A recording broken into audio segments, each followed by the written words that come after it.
Assalamualaikum warahmatullahi wabarakatuh. Kami dari kelompok 6 kelas 01 yang beranggotakan Amelia Arta Rahayu, Destia Bekti Fitriani, dan Nurul Artia Rizka Rahma akan mempresentasikan materi mengenai layanan pendidikan individu dengan hambatan majemuk. Baik, langsung saja. Materi yang pertama mengenai intervensi dini. Kata intervensi dini berasal dari kata dalam bahasa Inggris yaitu intervention, yang berarti intervensi atau campur tangan. Kata intervensi digunakan dalam mempertegas bahwa layanan pendidikan dini bagi individu dengan hambatan majemuk tidak hanya dapat dilakukan oleh orang tua dan atau keluarga mereka. Akan tetapi, pihak-pihak lain seperti tenaga ahli dan atau profesional, masyarakat sekitar, dan para peduli pendidikan dapat ikut terlibat. Kemudian kata dini di sini berarti seawal mungkin atau selekas-lekasnya. Dengan demikian, pengertian intervensi dini individu dengan hambatan majemuk adalah pemberian layanan pendidikan terhadap individu dengan hambatan majemuk yang dilakukan seawal mungkin dan selekas-lekasnya oleh orang tua dan atau keluarga dari individu dengan hambatan majemuk dengan dibantu oleh pihak-pihak lain. Dengan demikian, individu dengan hambatan majemuk tersebut akan segera mendapatkan layanan pendidikan sesuai dengan kondisi dan kebutuhannya. Program intervensi dini terhadap individu dengan hambatan majemuk dapat bersifat langsung pada individu dengan hambatan majemuk bersangkutan, atau dapat pula dilaksanakan secara tidak langsung, artinya dengan melalui orang tua. Yang selanjutnya yaitu mengenai pendidikan dini individu dengan hambatan majemuk. Pengertian pendidikan dini anak dengan hambatan majemuk adalah pendidikan bagi individu yang mengalami hambatan majemuk usia 2-6 tahun yang merupakan pendidikan prasekolah baik dalam taman atau pusat tumbuh kembang, playgroup, maupun taman kanak-kanak secara inklusif. Artinya, jika dimungkinkan mereka dapat mengikuti pendidikan tersebut bersama dengan anak-anak lainnya.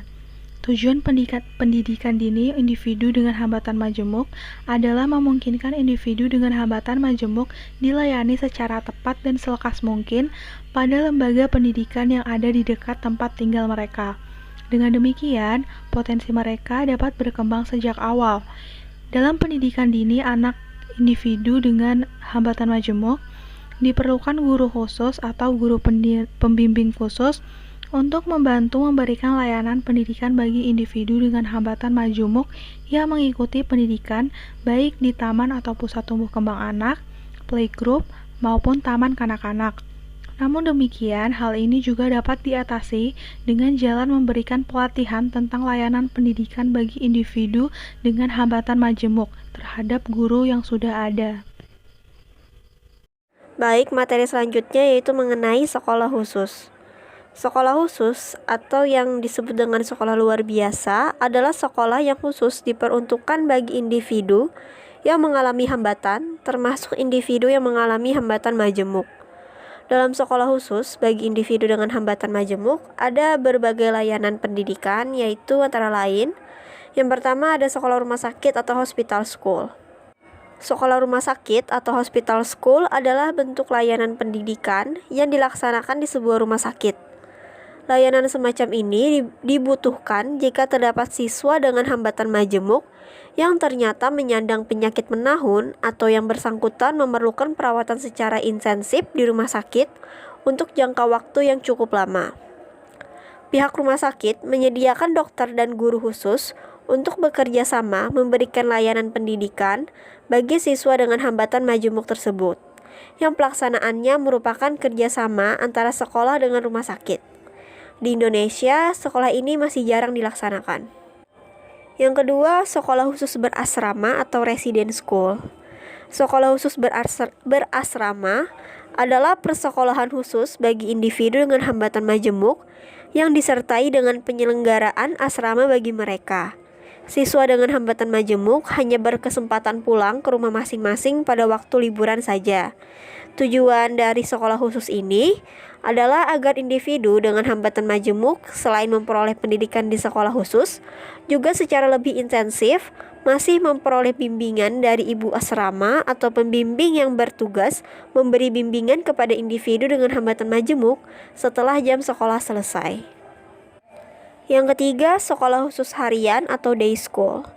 Sekolah khusus harian atau day school adalah sekolah khusus bagi individu dengan hambatan majemuk, di mana individu dengan hambatan majemuk tersebut setiap hari pergi ke sekolah dan pulang ke rumah masing-masing setelah pelajaran selesai.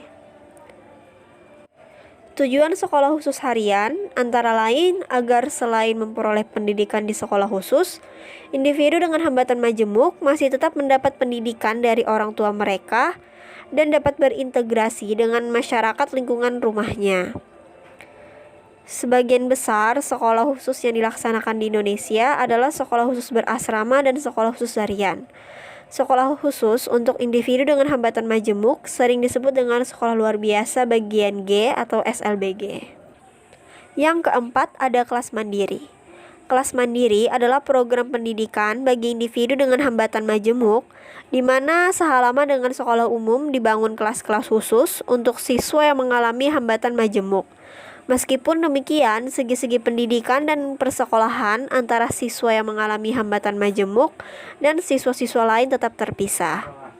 Organisasi dan administrasi sekolah, kurikulum, dan tenaga kependidikan dan lain-lain tetap terpisah. Tujuannya adalah agar siswa yang mengalami hambatan majemuk dengan siswa yang tidak mengalami hambatan dapat berintegrasi dan dapat saling bekerja sama serta dapat saling belajar. Namun kenyataannya mereka tetap mengelompok dalam kelompoknya sendiri. Yang terakhir ada kelas khusus atau special class. Kelas khusus atau special class adalah program kelas khusus bagi siswa yang mengalami hambatan majemuk yang ada di dalam sebuah sekolah umum. Berbeda dengan program kelas mandiri, organisasi, administrasi, dan pengelolaan kelas khusus menjadi bagian dari sekolah umum bersangkutan. Tujuan dari program ini adalah agar siswa yang mengalami hambatan majemuk dengan siswa yang tidak mengalami hambatan dapat berintegrasi. Baik, selanjutnya di sini saya akan menjelaskan mengenai sekolah inklusif. Apa itu sekolah inklusif? Sekolah inklusif adalah sekolah yang melaksanakan pendidikan inklusif yang mengakomodasi semua individu tanpa mendiskriminasikan kondisi fisik, intelektual, sosial, emosional, linguistik, atau kondisi lain, termasuk individu dengan hambatan majemuk. Tujuan sekolah inklusif bagi individu dengan hambatan majemuk yaitu memberikan hak yang sama dengan individu tanpa hambatan majemuk untuk memperoleh pendidikan dengan hambatan jenis dan jenjang layanan pendidikan yang ada di dekat tempat tinggal mereka. Dengan demikian, mereka akan memiliki kesempatan yang luas untuk belajar bersama dengan teman sebaya mereka. Dalam sekolah inklusif, siswa dengan hambatan majemuk tidak harus berada di kelas reguler atau inklusif pada setiap saat untuk mengikuti semua mata pelajaran. Tetapi siswa tersebut dapat berada di kelas khusus atau ruang sumber atau ruang terapi karena jenis dan tingkat kelainan yang cukup berat. Bagi siswa yang mengalami hambatan majemuk dengan tingkat hambatan yang tergolong berat, memungkinkan untuk lebih banyak waktunya berada di kelas khusus pada sekolah reguler atau inklusif yang dapat disalurkan ke sekolah khusus atau yang disebut sekolah luar biasa atau panti rehabilitasi dan atau sekolah rumah sakit atau hospital school.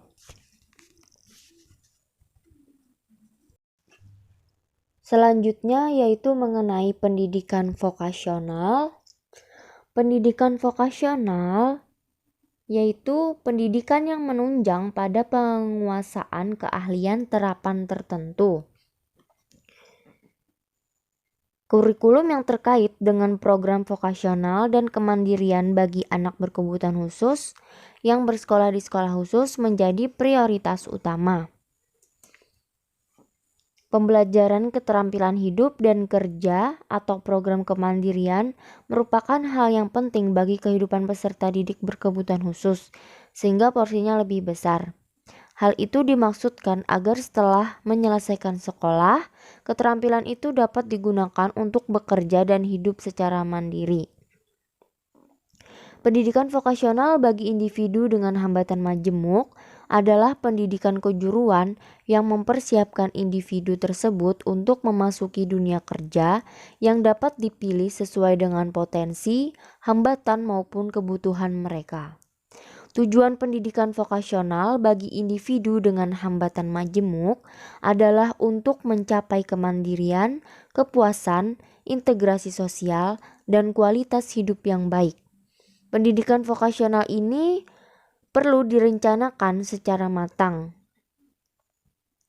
Perencanaan pendidikan vokasional bagi individu dengan hambatan majemuk merupakan sebuah perencanaan yang bersifat individual dan sistematis, dikembangkan sebagai sebuah perencanaan personal untuk masa depan atau dikembangkan sebagai sebuah perencanaan yang berpusat pada individu dengan hambatan majemuk.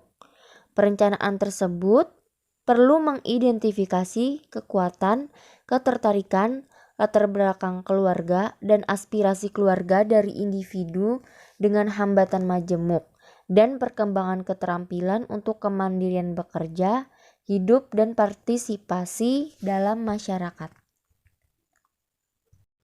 Pilihan pekerjaan yang sesuai perlu diidentifikasi untuk penempatan, mempertimbangkan lingkungan di mana individu dengan hambatan majemuk akan tinggal, dan bantuan yang diperlukan, agar mereka dapat berfungsi secara optimal. Keputusan pada pilihan kerja yang terbaik bagi individu dengan hambatan majemuk tergantung pada tingkat kemandirian mereka dalam bekerja, berkomunikasi, dan mobilitas. Bantuan yang dibutuhkan di tempat kerja seperti bantuan teknologi, adaptasi terhadap lingkungan dan akses, keterampilan interaksi sosial, kesempatan dan sumber yang tersedia di tempat asalnya untuk bekerja. Yang selanjutnya yaitu mengenai layanan program transisi. Layanan program transisi ini bertujuan untuk membantu individu dengan hambatan majemuk yang akan mengalami peralihan transisi baik dalam layanan pendidikan maupun dalam layanan lain.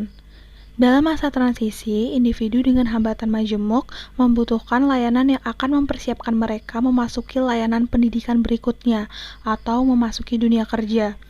Oleh karena itu, sebelum mereka memberikan layanan transisi, guru atau pembimbing perlu melakukan asesmen terlebih dahulu agar perencanaan program layanan transisi dapat disesuaikan dengan kondisi dan kebutuhan individu dengan hambatan majemuk yang bersangkutan, serta jenjang pendidikan dan bidang kerja yang akan dimasuki. Individu dengan hambatan majemuk memiliki kesulitan yang berarti dalam mencapai keberhasilan transisi dari situasi yang relatif aman, baik di rumah maupun di sekolah, ke dalam kehidupan orang dewasa. Oleh karena itu, rencana yang terkoordinir untuk program transisi harus dimulai sejak awal dan harus melibatkan banyak pihak dalam kehidupan individu tersebut. Kualitas pendidikan dan pengalaman individu dengan hambatan majemuk sebagai suatu keseluruhan, mencerminkan efektivitas dari sebuah transisi. Sebuah program yang terencana secara efektif akan memfasilitasi pembelajaran komunikasi, di mana merupakan kemampuan paling fundamental yang dibutuhkan individu dengan hambatan majemuk untuk berpartisipasi dengan sebuah lingkungan kerja dan komunitas yang baru. Perencanaan program transisi individu dengan hambatan majemuk menuju kehidupan orang dewasa harus dimulai sejak dini. Hal ini dapat dimulai ketika seorang dengan hambatan majemuk dan keluarganya telah nyaman untuk memikirkan secara serius tentang masa depan dengan mengacu berbagai tujuan atau impian tentang kehidupan orang dewasa.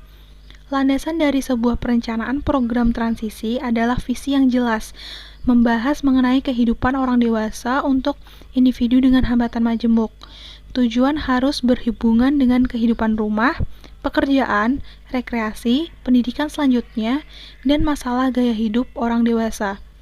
Berbagai tujuan perencanaan program transisi perlu dirancang oleh sebuah tim, disesuaikan dengan gaya hidup, pilihan, kondisi, kemampuan, dan jejaring terkait dengan individu.